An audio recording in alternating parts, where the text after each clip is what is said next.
morning, BHS. Your broadcaster is here to talk to you about recycling. The bins will look like this, but in blue, or more specifically like that.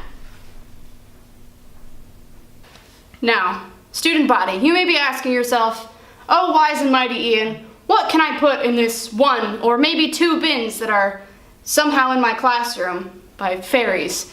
Well, I'm here to answer that question for you. If one of your bins has words on it, you can see by this P here that it stands for cardboard.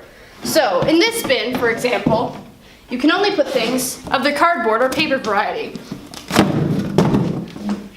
See, this paper is a little bit trickier because it has all these gross little bits of metal in it. What you'd have to do is painstakingly go through and remove each of them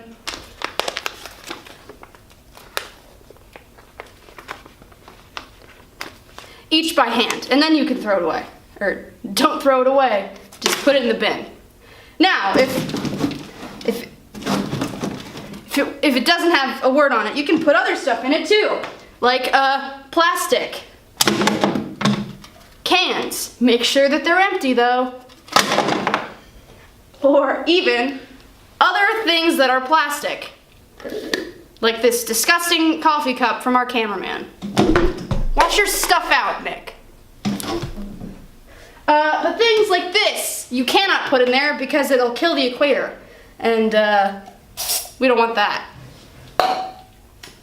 Teachers, you gotta be asking, hey, 15-year-old child, can I throw away some erasers in this recycling? No! You can't! Batteries are also illegal, and you'll be prosecuted heavily if you even put them anywhere near the blue bins.